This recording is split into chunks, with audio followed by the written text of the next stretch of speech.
네, 두 번째 세션은 제가 준비를 했고요. AWS에서 테크 에반젤리스트로 일하고 있습니다. 네, 클라우드와 생성형 AI로 본 웹 서비스 기술 변화라는 주제로 제가 준비를 했습니다. 제가 오늘 얘기하는 사항은 직원으로 얘기하는 게 아니고 개인적인 의견이고 회사 공식적인 입장이 아니라는 거 미리 고지를 드리겠습니다. 사실 이제 저를 소개할 때 이제 많은 분들이 뭐 아시겠지만 제가 여러 커뮤니티를 다 거쳐왔기 때문에 뭐 오픈웹 열정가 이런 식으로 제가 많이 제 스스로를 좀 자리매김하고 소개를 하고 있습니다. 웹코리아부터 해서 이제 모질라, 웹표준, 그다음에 이제 최근에는 조금 성격은 다릅니다만 AWS의 사용자 모임이 있어요. AWS를 사용하는 개발자들끼리 모이는 모임이 그래서 AWS KRUG 모임까지 해서 제가 커뮤니티 활동을 쭉 해왔고요.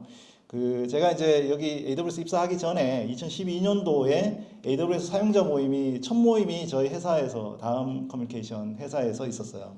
그래서 그때 이제 제가 그 AWS를 알게 되고 거기 커뮤니티 활동을 하면서 이제 됐고요. 그리고 제가 14년도 딱 지금 11월이니까 딱 10년 됐습니다. 지금 제가 입사한 지 그래서 입사 10년이 됐는데 커뮤니티를 통해서 사실 또 좋은 회사를 소개받고 일을 하게 됐습니다.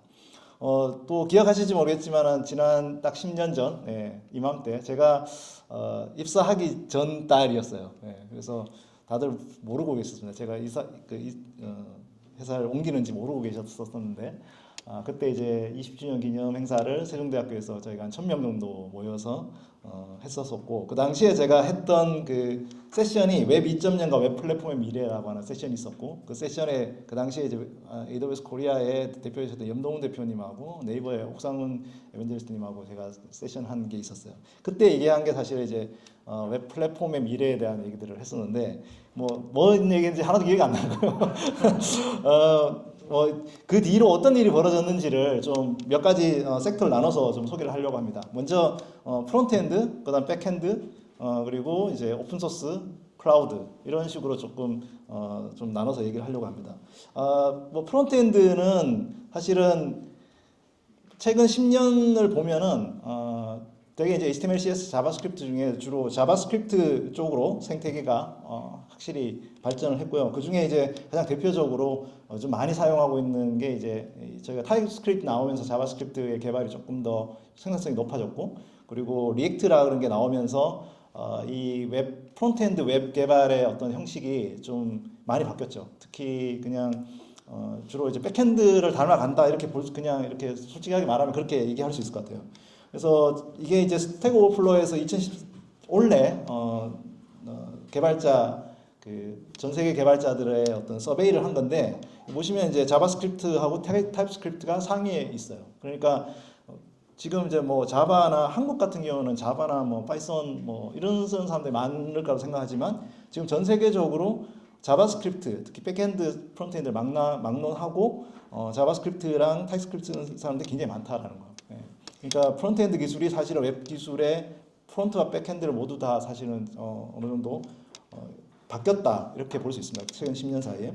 특히나 이제 이게 이제 조금 뭐 지금 리액트 앱으로 만들게 되면은 굉장히 이제 우리가 그동안 생각하지 않은 방식으로 이제 옛날에 우리가 웹 개발하던 방식으로는 개발이 되지 않고 지금은 이거를 웹 자체를 패키징을 해서 이걸 제공하게 되는데 이 자바스크립트 백엔드 같은 경우에는 그 패키징 기술들이 웹팩이랑 파셀이 나오면서 굉장히 그 좀 많은 변화가 생겼어요. 초기 한 10년 전에는 이제 뭐 다양한 실험들이 있었죠. 이런 걸 어떻게 패킹을 해서 빠르게 패킹을 해가지고 배포를 할 거냐에 대한 부분들이 있었고 패키징 도구가 조금 이제 파셀이 나오면서 좀 더 많이 어느 정도 한쪽으로 웹팩과 파셀 위주로 가고 있었고요. 지금 최근에는 좀 더 빠르게 웹이 아무래도 계속 조금씩 느려지게 되잖아요. 그러니까 그런 패키징을 하는 속도나 컴파일 속도, 웹을 컴파일하는 속도를 좀 높이려는 부분들에 좀 많이 하고 있는 중입니다. 그래서 최근에 이제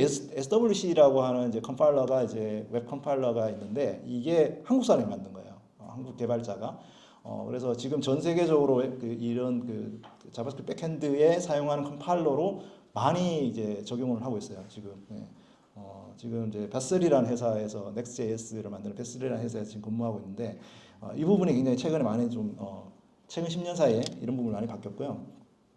그러다 보니까 이제 우리가 이제 이런 그 웹 프론트엔드 기술이긴 하지만 백엔드하고 프론트엔드가 거의 구분이 안 가는 거죠. 그러니까 리액트 같은 경우는 처음에 나왔을 때 그 싱글 페이지 애플리케이션 그리고 클라이언트 사이드 렌더링이라는 걸 기반으로 만들어졌는데 최근에는 이제 그게 이제 성능이 좀 떨어지고 좀 속도가 느려지니까 이제 스태틱 사이트 제너레이션 다시 이제 조금 과거로 회귀를 하면서 서버 사이드 렌더링 하는 방식으로 또 바뀌고 있습니다. 예. 그래서 그 최근에 이제 이 웹 개발 방식은 리액트랑 넥스트JS가 거의 이 두 가지의 기술들을 같이 쓰거나 아니면 넥스트JS가 리액트를 감싸고 있는데 그걸 뭐 쓰고 있거나 그렇게 운영이 되고 있어요. 그래서 이 넥스트JS 같은 것들이 최근에 많이 활용이 되고 있고 이게 사실 어떻게 보면 클라이언트 사이드랑 서버 사이드가 이렇게 분리되어 있는 게 아니고 거의 이게 반반씩 이렇게 붙어 있는 거거든요. 그러니까 사실은 이런 배포 방식을 조금 더 이제 좀 서포트 해주고 있는 것이 사실 클라우드라는 것들이 생기면서 좀 도움이 많이 되고 있다 이렇게 볼 수 있을 것 같아요. 그러니까 지금 이제 그 최근에 이제 이런 프론트 백엔드의 웹 애플리케이션들을 배포할 때는 거의 대부분 이제 클라우드를 쓰고 있다 이렇게 볼 수 있습니다. 뭐 지금 보시면 뭐 상위 3개 회사가 많이 차지하고 있고, 네. 그 다음에는 클라우드플레이어나 이런 회사들이 다 있고 파이어베이스도 있고 제가 조금 주목하는 것이 지금 이제 베슬이라는 아까 제가 말씀드린 넥스트JS를 만드는 베슬이라는 회사가 하고 있는 이 플랫폼이 사실은 웹 앱을 이제 배포하는 플랫폼인데 좀 많이 올라왔어요. 네, 지금 조금 낮게 있었었는데 최근에 좀 이렇게 계속 상승 추세에 있다 이렇게 보는 부분이 조금 최근에 좀 두드러진 차이인 것 같습니다. 자 그러면은 이제 프론트 말고 백엔드는 최근에 어떤 변화가 있었냐? 사실 백엔드는 그 쓰던 기술들 거의 비슷하고 그다음에 API만 그냥 뭐 배포하는 그냥 약간 이제 뭐랄까요 그냥 껍데기 껍데기라고 하면 안 되나? 백엔드 기술이 자꾸 그렇죠. 그래서 뭐라고 좀 변화를 뭔가 이렇게 제가 캐칭하기는 좀 그렇지만은 이 백엔드 만드는 사람들이 갖고 있는 약간의 그 아키텍처라고 하는 그 백엔드 아키텍처에 대한 어떤 변화라는 것들은 좀 최근에 많이 있었어요. 90년대 저희가 그 SOA라고 하는 그런 기법들이 있었고 아키텍처 기법이 있었고 이 XML이나 SOAP 같은 아주 옛날 기술들을 저희가 생각하지만 이게 사실은 굉장히 큰 영향을 미쳤어요. 사실 성공한 기술은 아니지만 그래서 최근에는 이제 이 컨테이너 기반의 앱을 배포를 할 때 마이크로 서비스 아키텍처라고 하는 것이 사실 SOA에서 어떤 유산으로서 사실 좋은 점을 잘 받아와 가지고 좀 그 복잡한 애플리케이션들 구성할 때 좀 더 단순화시켜서 작은 서비스로 구성을 해가지고 서비스를 만드는 부분에 좀 변화가 있고요. 이게 조금 더 이제 좀 더 그 진화가 돼서 이벤트 기반 아키텍처, 네, 이벤트 기반 아키텍처도 이렇게 변화하고 되고 있는 중입니다. 그리고 이제 지금 현재 그 프론트엔드에도 적용이 되고 있는 그 MVC 프레임워크이라고 하는 부분이 이제 2010년대 저희 웹 2.0 할 때 루비 온 레일즈나 뭐 장고나 스프링이나 이런 프레임워크들이 이제 MVC 프레임워크들을 주로 사용해서 하고 있고 이게 지금 현재는 이제 리액트나 이런 부분에 다 적용이 돼가지고 프론트 백엔드 막론하고 이 MVC 프레임워크들을 사용하고 있고요.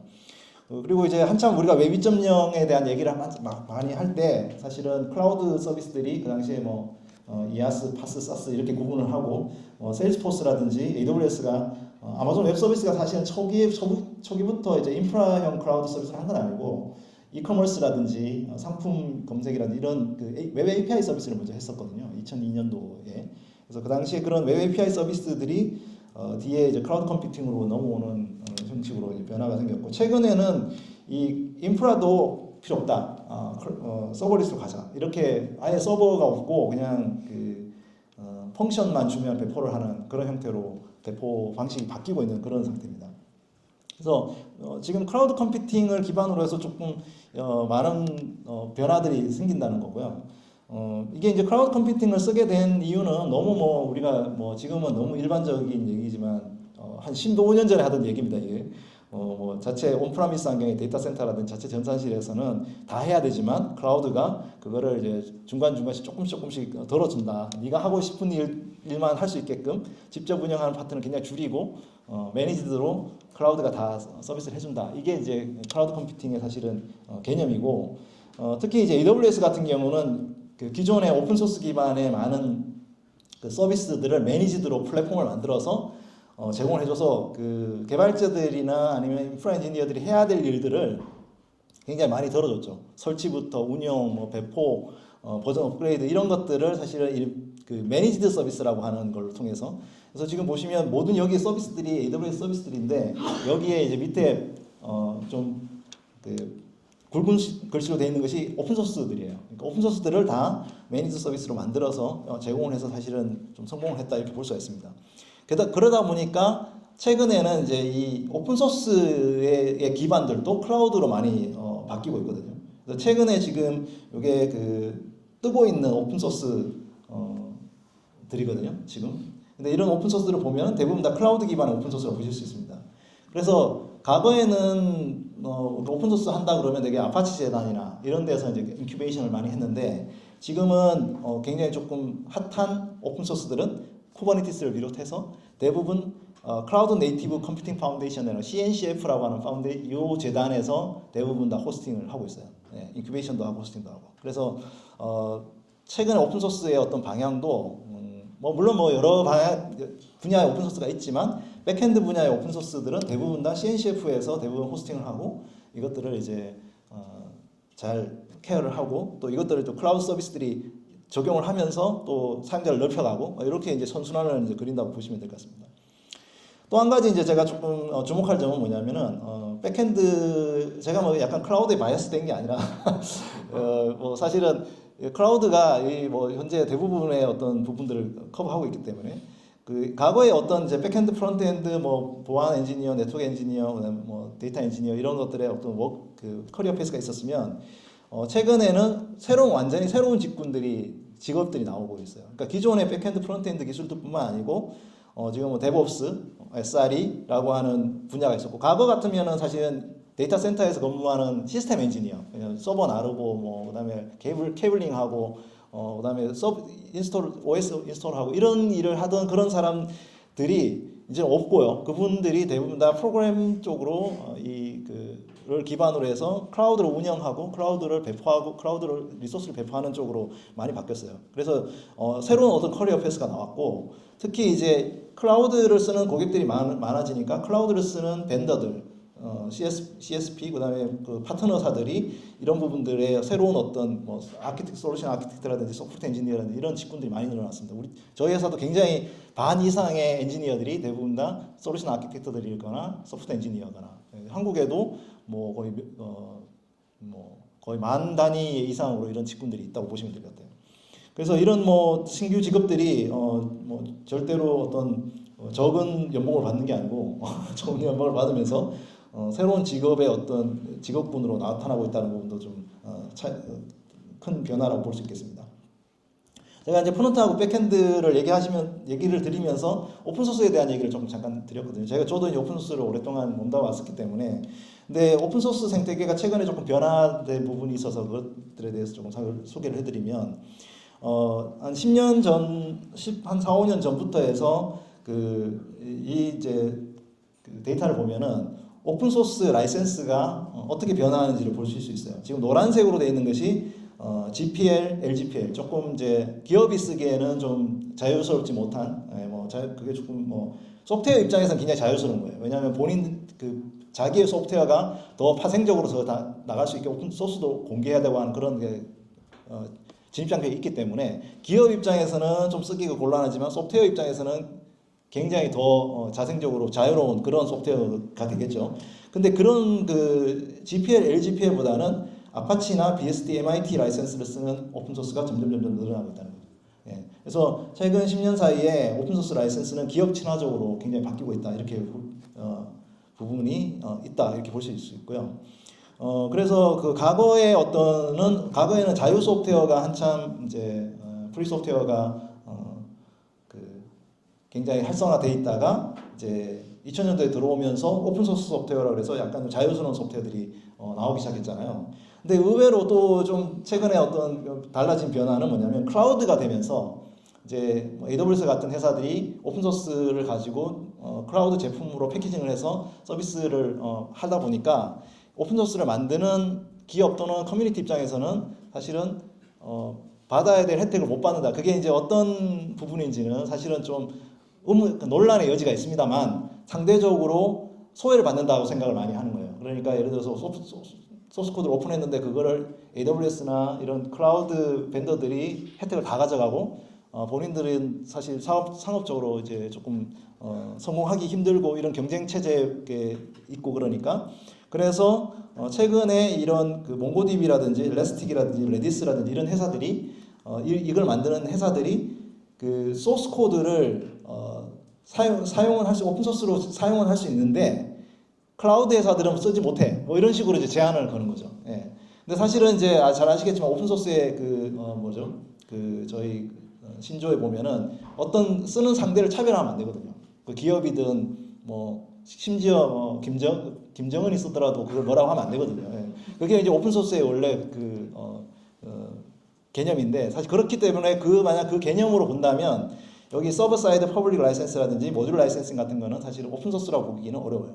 그럼에도 불구하고 이 회사들이 양방향으로 오픈 소스 라이센스도 가지면서 특정 고객들한테 제공을 하면서 또 서버 사이드 이런 공유 라이센스라고 저희가 부르고 있는 라이센스를 사용을 하고 있습니다. 그래서 지금은 프리 소프트웨어도 여전히 존재하고요.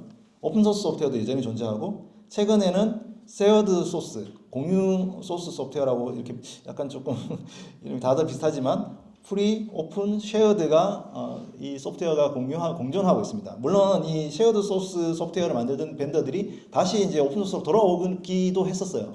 그래서 어떤 문제 부분이 해소가 됐다고 판단을 해서. 네, 어쨌든 그렇지만 여전히 이런 부분에 어떤 변화들이 있을 거라고 똑같이 공존하는 상태가 계속 유지가 될 거라고 앞으로 보여지게 됩니다. 그다음에 이제 두 번째 제가 마지막으로 제가 이제 설명드리려고 하는 것은 이제 생성형 AI 관련한 분야고요. 이 생성형 AI는 뭐 잘 아시겠지만 이 클라우드하고도 밀접히 관련이 있어요. 왜냐하면 이제 머신러닝이 발전을 할 때 옛날에는 다른 기계학습 모델 대비해서 신경망 모델이 좀 성능이 낮았잖아요. 근데 그 성능이 낮았던 이유 중에 하나는 데이터 크기가 적다라는 거고 또 하나는 컴퓨팅 용량이 부족하다는 거거든요. 그래서 컴퓨팅 용량이 어느 정도 일정 이상이 되면서부터 그 딥러닝 같은 신경망 접근 방법이 성공을 하기 시작했죠. 사실 여기에는 우리가 컴퓨팅 용량을 자유롭게 사용할 수 있는 클라우드의 도움이 절대적으로 있었다라고 볼 수가 있습니다. 그래서 최근에는 이런 딥러닝의 발전에 따라서 이 프레임워크들, 딥러닝 오픈소스 프레임워크들이랑 트레이닝하는 데이터들이 많아지면서 생성형 AI가 엄청나게 최근 한 3, 4년 사이에 엄청나게 급격하게 발전을 하게 됐고요. 그러다 보니까 이제 저도 이제 기업 현장에서 있다 보니까 기업의 그 애플리케이션 만드는 회사들하고 있다 보니까 생성형 AI 기반의 애플리케이션이라는 어떤 새로운 어떤 정의를 할 수 있는 앱을 만들 수 있어요. 그러니까 우리가 예전 같으면은 이제 소프트웨어 개발을 할 때 소프트웨어 설계를 하고 기획을 해서 코딩을 하고 테스트를 해서 배포를 하잖아요. 그런 어떤 일련의 과정이 있는데 그 일련의 과정을 다른 방식으로 바꾸는 거죠. 하나는 뭐냐면 첫 번째는 챗GPT에 뭐 만들어줘 뭐 이런 식으로 뭘 써줘 라고 하는 뭔가 기획을 하는 부분을 프롬프트라고 볼 수 있는 거예요. 프롬프팅을 하는 거죠. 그래서 프롬프트는 뭐 어떤 사람들의 어떤 기획 사고들을 모델한테 요청을 하는 겁니다. 그 모델한테 요청을 하는 부분들을 프롬프트 엔지니어링을 하고 사실 요즘에는 이제 이 프롬프트 엔지니어링이라고 하는 것이 하나의 새로운 어떤 뭐랄까요 엔지니어링 기법이 돼서 프롬프트 엔지니어가 뭐 직군이 생길 정도로 그래서 이것이 일종의 기획 단계라고 볼 수 있고요. 두 번째는 이제 어떤 데이터죠, 데이터. 근데 지금 모델한테 요청한 것들이 생성은 되지만 내가 원하는 데이터는 아닐 수 있잖아요. 그래서 내가 원하는 데이터를 그 모델에 넣고 싶으면 컨텍스트를 넣고 싶으면 뭐 크게 뭐 검색 증강 생성, 뭐 파인 튜닝 이런 기법이 있는데 이 기존의 데이터들을 모델에 넣어서 증강시켜 모델에서 데이터를 끌어올 때 검색을 해서 결합을 해가지고 증강시켜서 생성시키는 방법을 이제 RAG라고 하는 방식이 있는데 이것이 사실은 어떻게 보면 일종의 그 데이터 모델이라고 볼 수 있어요. 기존에 우리가 흔히 생각하는 데이터베이스의 모델이라고 볼 수 있습니다. 그러면 애플리케이션은 뭐냐? 그 모델인 겁니다. 모델. 그러니까 모델이 사실은 애플리케이션의 역할을 하는 거예요.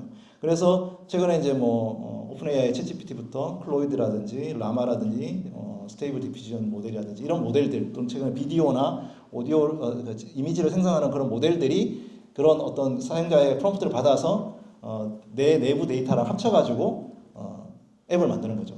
예.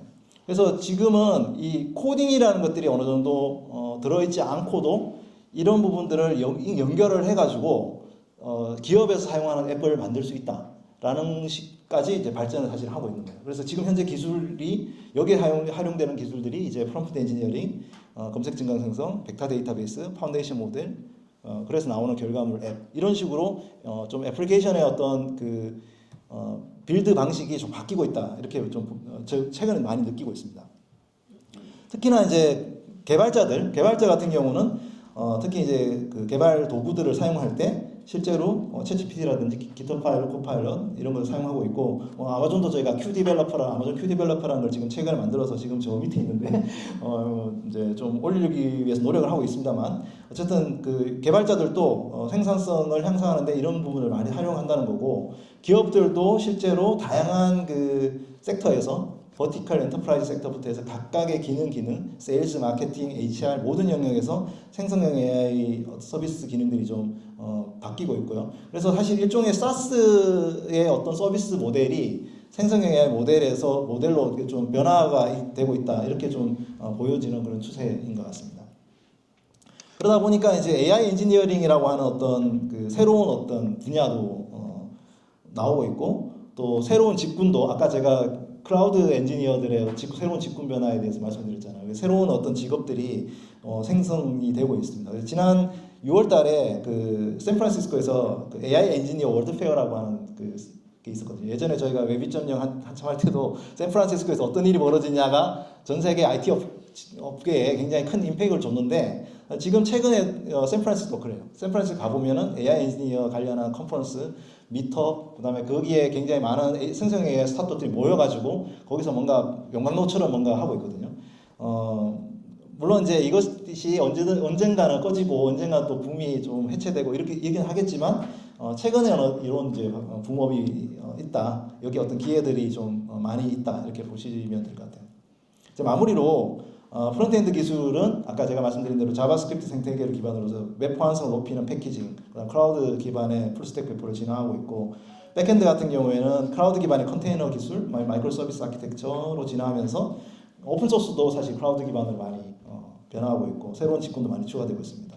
오픈소스 생태계는 좀 기업 친화적으로 좀 변화되고 있고 아까 새로운 어떤 공유 쉐어드 소스 소프트웨어가 많이 되고 있어서 자유 소프트웨어, 오픈 소스 소프트웨어, 공유 소스 소프트웨어 이런 것들이 공존하고 있다. 그리고 이제 생성형 AI는 마지막으로 보면 딥러닝 기술에 의해서 대규모 원의 모델이 발전이 되어 가지고 앱을 만드는 방식의 어떤 변화를 조금 바꾸고 있는 중이고요. 프롬프트 엔지니어링이나 검색 증강 생성 이런 걸 통해서 기업 현장에서 사용하는 앱들 특히 일반 서비스 앱보다는 기업에서 사용하는 생산성 앱들에 대한 어떤 변화에 좀 무게를 두고 좀 활용이 될 가능성이 높다 이렇게 볼 수가 있겠습니다. 네, 뭐 제가 준비한 거는 여기까지고요. 네, 조금 도움이 되셨기를 바랍니다. 네, 감사합니다.